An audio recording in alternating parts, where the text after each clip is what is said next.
Hey everybody, it's Greg and it's the Daily Schmooze. And it is Tuesday, July the 19th. It, no, it's the 18th. What the hell? Every day is running together anymore. This is the excuse that I'm going to make. Because of the renovations. Yes, we're into day 8 of the kitchen renovations. And so it's going okay. It's going okay. I haven't gotten hurt. I'm trying to stay out of the way. Uh, But the kitchen, yeah, another couple weeks it'll be looking good. Anyway, that's my excuse for not knowing what day it is. But it is Tuesday, July the 18th, and this is the Daily Schmooze. And before we start talking about the weird stuff that we usually talk about, and trust me, there's a lot of weird stuff going on in the world. And we're not even talking about politics or anything. Um, I just wanted to wish everybody out there a happy Disability Pride Month. I should have thought of this earlier, but I didn't. So it is Disability Pride Month, and everybody out there celebrate. And, you know, disability is the largest minority in the world. Um, Chances are maybe you have a disability of some kind, or you know somebody who has a disability of some kind. Uh, Celebrate them and say, hey, it's cool. And, for everybody out there who may have a challenging life, we all do, right? I, I just want you to know that I see you. And, uh, and I say, well, job well done. Life is pretty tough just getting through life as it is, right? Without any extra challenges. But whether you be someone who's wheeling to school every day or going to your job or somebody that's just, you know, having a hard time getting out of bed every day, but you're doing it. You're doing it. And that's the main thing. You're trying and you're doing it. So I salute you. And hey, I'm in the same boat. So happy Disability Pride Month. Okay, let's talk about what we usually talk about, which is a bunch of crap. You know, as I said, I don't talk about politics and I don't want to talk about politics. Nothing really serious. And we're keeping it light and we're talking about things that are going on in the world that are crazy enough. Um, Such as, did you hear about this roller coaster in Wisconsin? We have a few Wisconsin stories today, along with a few dog stories too. And it's always a good show when we have dog stories. Um, well, there was this roller coaster recently in Wisconsin which got stuck. It got stuck. It was doing the loop de loop, and it was going this way or whatever.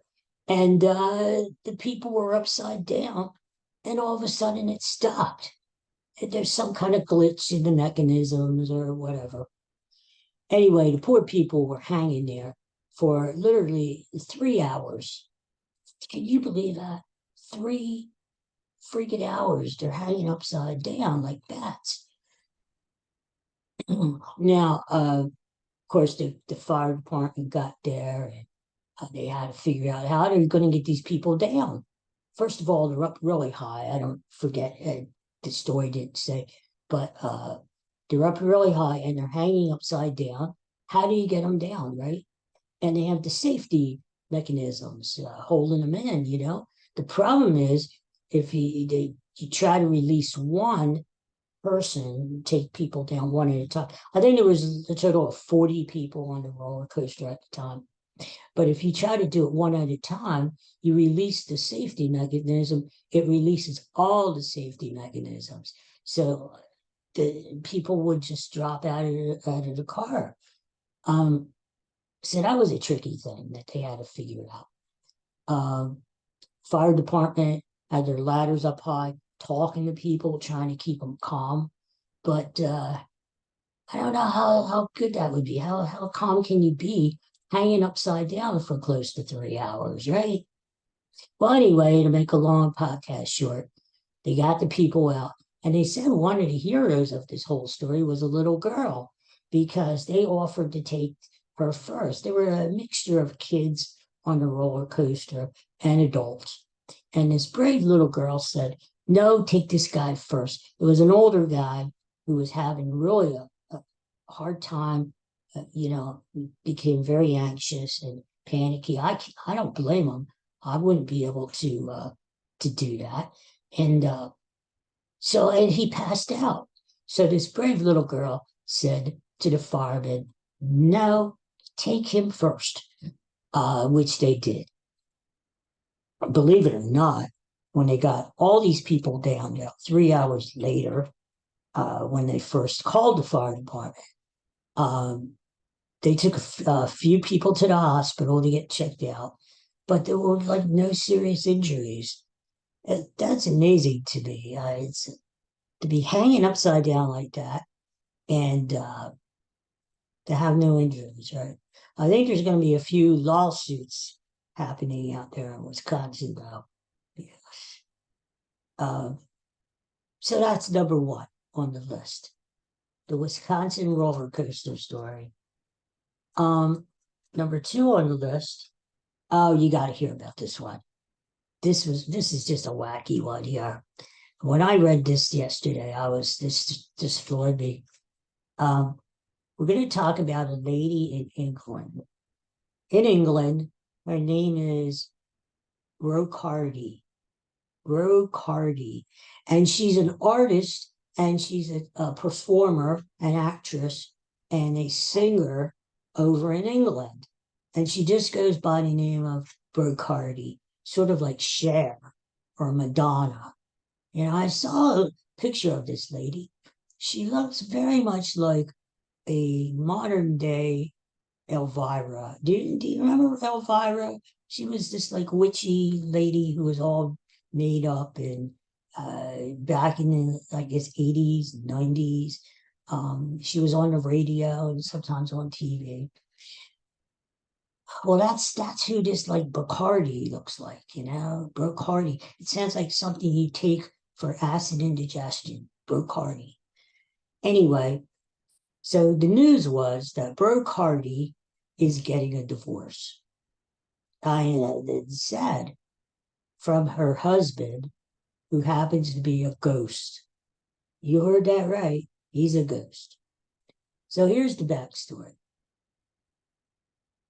Apparently, Bacardi one night was visited by Eduardo, this ghost that burst into her house and just said he loved her. I don't know. Her description of this Eduardo was first of all, he was a soldier who lived back in the Victorian age. And she said he was devilishly good looking, sort of like me. And he had flowing long brown hair and sort of like the modern day Fabio. You remember Fabio back in the 80s? I never knew what Fabio did. You know, he looked good and he was on book covers, paperback covers, and he always had a bare chest, Fabio did. But he didn't do anything. I always thought of Fabio as, well, now that I look back on it, Fabio was the precursor to the Kardashians. You don't know what they do. I mean, do they dance? Do they sing? Do they act? No, that was Fabio. Anyway, so Eduardo was Eduardo was her new lover, her new boyfriend. Anyway, they got along very well and they decided to get married on Halloween of 2022. They met in 2021. I guess they dated for a while and then they decided to take the plunge, so to speak. Anyway, so they got married in a chapel in England, and there was a picture there of Bacardi there in her wedding outfit on Halloween, and there was a blank next to her. Nobody was standing there. but nobody could see him. But that's where Eduardo was supposedly standing with his military outfit on and everything. So they took the vows and they got hitched. So what happened though was that apparently from the start, Eduardo, I hope you're following along, Eduardo had a wandering eye, so to speak. In fact, he had a infatuation with Marilyn Monroe herself, the Marilyn Monroe. And apparently, during the wedding ceremony, and this is all true, I swear to God, this is all true.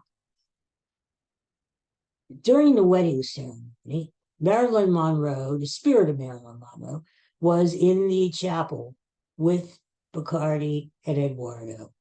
And Eduardo got a look at Marilyn Monroe, said, whoa. And all of a sudden, he may have said, I think I'm making a mistake here. Wait a minute. Let's put the brakes on this whole thing. But he said, I do. And then that's what happened.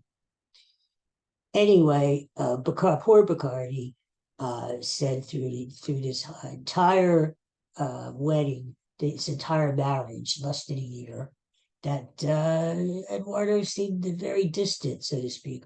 Well, I guess he did. He was a ghost. And he didn't seem as much in love with Bacardi as he was when he bursted her to her house that night. And here's the kicker.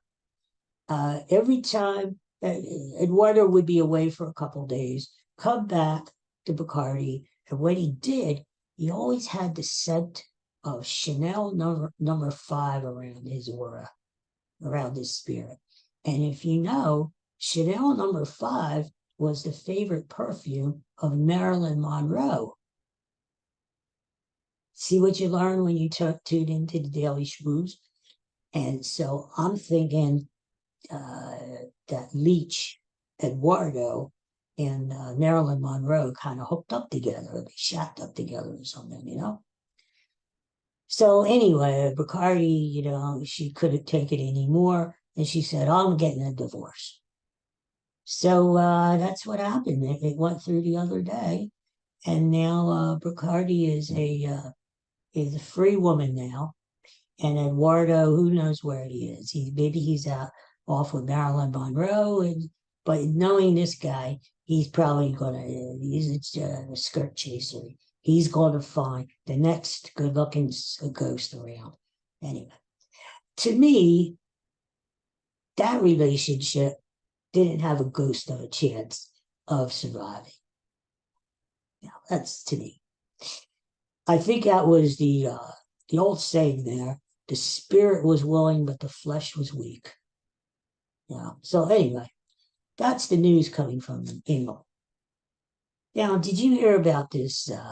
It's very interesting. They're doing some studies at Stanford University in about the brain. And well, first of all, I'll tell you how this all started. This guy had epilepsy, and he went for treatment, and it's sort of an experimental thing that they did with this guy. They put some electrodes in his brain to see when he has a seizure, what part of the brain is activated. And they say there's this little part of the brain that not too many people really know about or care about. It's called the anterior precamicus, well, whatever. They said it was like a little sausage-like thing that's hanging out of the brain. That's how they described it, not me. It's like a sausage. They didn't say if it's Italian sausage or like Jimmy Dean sausage, breakfast sausage. They just said sausage. To me, like a little scrambled eggs with those sausage. Anyway, that's what they described it as. And the thing of it is this. You've heard stories about people with out-of-body experiences. Like they say, people pass away, they die, and they or have the out of body, that they are hovering over the body, and they are looking down as the doctors are trying to revive the body. And uh, very eerie, circumstances here. And so, to make a long story short, they think, these doctors and scientists think, that these out of body experiences are because of the anterior preconsumum has been stimulated, and because people who have taken place, these experiments, uh, they feel like they've had outer body experiences. Uh, they feel like they're floating when this part of the brain is stimulated, this little sausage thing. Anyway, so this sounds just as ridiculous as the Bacardi story, but apparently this is true. So they're doing some more research. This could be helpful in a couple ways. Number one, it could help people with epilepsy. Let's hope so, because if they can pinpoint about the seizures, where they're coming from, maybe they'll be able to treat them better, right? They also feel that if this is true, if this little sausage thing is the key to your out of body, you feeling that your out of body experiences, uh, it may be another way, instead of giving anesthesia, like through medicine and stuff, they feel that down the road, if they stimulate this part of the brain, they may not have to give you drugs or anything. So I don't know. To me, if I'm having surgery, knock me out. Give me the gas. Give me the give me the needle, whatever. And I don't want to feel it, right? I don't want to wake up and see that they're taking out my liver or something. That's not good. So I don't know. I just, this is interesting because, and it's got to be legit if Stanford University is doing research on this. Stanford is one of the leading schools, and not only in the country but in the world. Um, I think I think it's a thing we're going to be hearing more and more about as technology advances, as time goes on. Think about it. We're exploring outer space, and we'll be going to Mars and down the road. We still have the oceans to explore, and we've only tapped only a little bit of the oceans. But think about the human brain, right? There's so much in the human brain that we don't use, and we haven't tapped into. And isn't that interesting? Because the brain is telling you to do this stuff, and you're investigating the thing that's telling you to do whatever. Anyway, so I think that's pretty interesting. Yeah. Maybe you don't, but I think it is. Now some crazy stuff before we go. And I promised you that we were going to have stories about dogs. And this is the first one. This is the story about Bear. This is about Bear. And this is another Wisconsin story. I don't know what's going on out there in Wisconsin, other than Green Bay Packers and cheese. But this is about Bear the dog. He's a Pomeranian. And his owner owns an electric couch. Now, first of all, I didn't know there was such a thing as electric couches. Really? I mean, I know of chairs, that lounge chairs that go up and down, and you can press a button and they go reclining and everything. I know about that, but I didn't know there was such things as an electric couch. It sounds like some sort of a dance that they used to do at weddings. No, that's the electric slide. Well, whatever. So what happened was, the other day, Bear, the Pomeranian dog, somehow got into the electric couch, underneath the couch in the springs, got his long, fluffy hair caught there and couldn't get out. So what do you do? So the owner uh, called the fire department again, and they came and they tried to get the dog out, but they didn't know how to get the dog out. Their first, their first inclination was to use what they call a grinder to grind through these springs and all the contraptions underneath the chair. Um, but get this, this is the part of the story that I like. The the guys who were rescuing Bear said, no, let's not use the grinder because that might scare the dog. Duh. I mean, isn't the dog scared enough being caught in the electric couch? You're worried about scaring the dog? The dog is saying, that's the dog. He's just saying, get me the hell out of here. I don't care what you do. Just get me out. Um, anyway, so they decided not to use the grinder.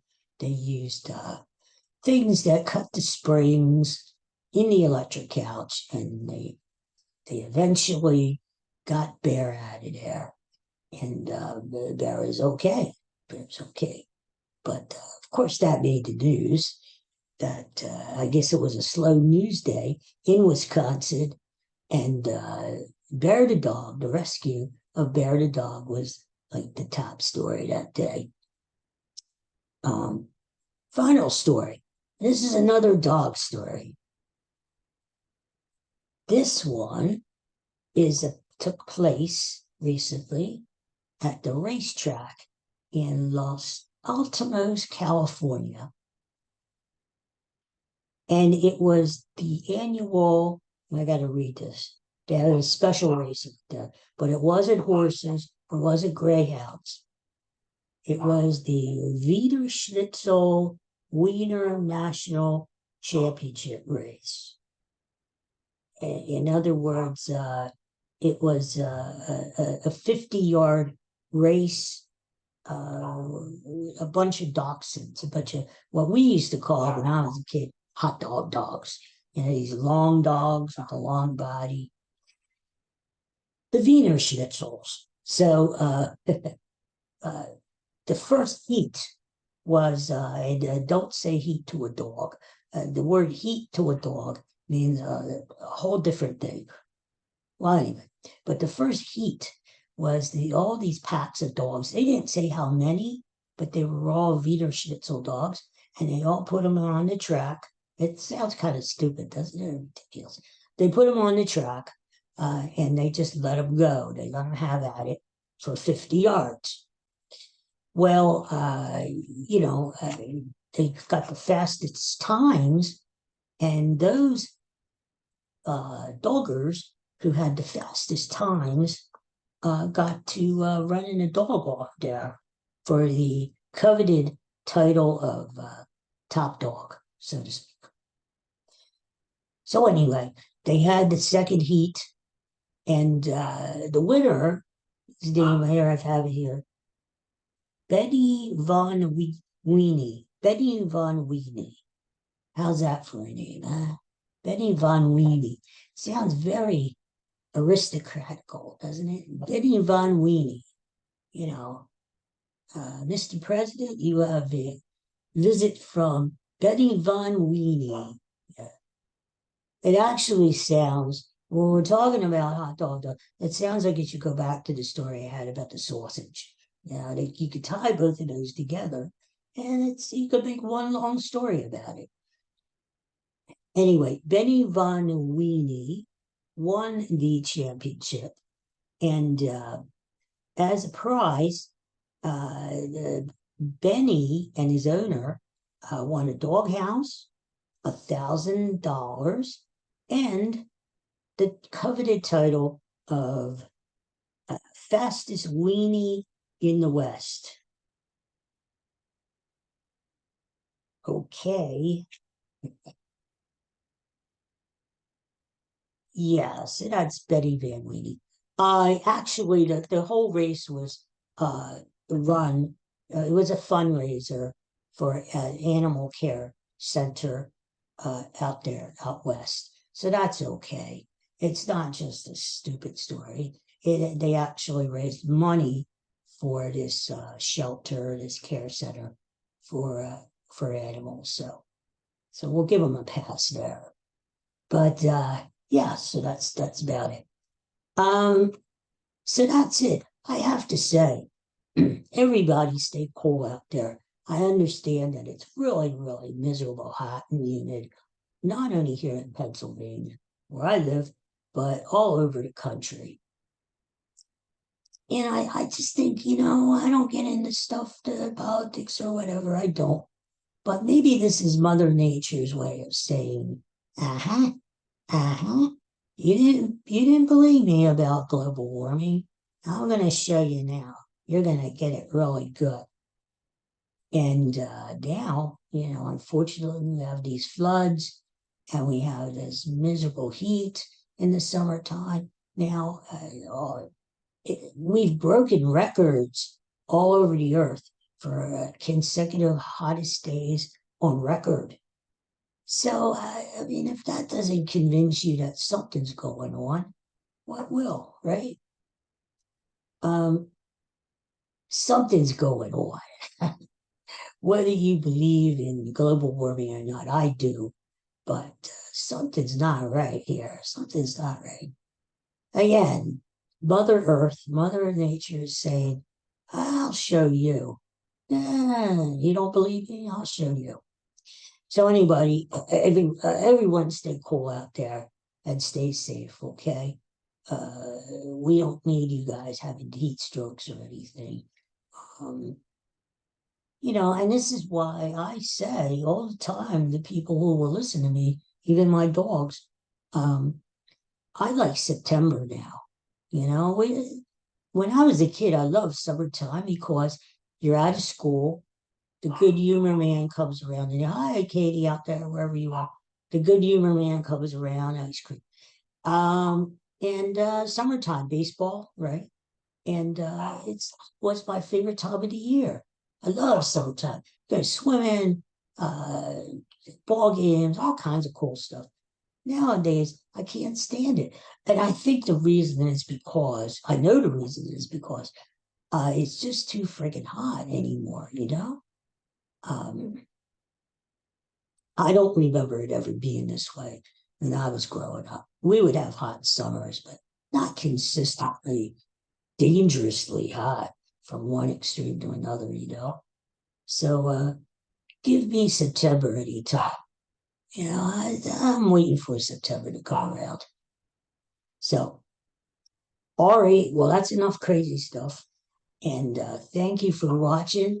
And if you get a chance, hit the subscribe button or the like button or whatever's good. And I appreciate that. I took a look at the numbers the other day, and there's more people watching. So thank you very much. I appreciate that. And so, take a few moments out of your morning every morning and join me. Kick back and I mean, you and I are just shooting the breeze and just we're like neighbors talking over the backyard fence. That's what we're doing. Well, we need a dog. Whatever. Anyway, you guys have a good day, and I'll talk to you again soon. And go have some Wiener Schnitzel. The dogs are calling me. Bye bye, friends.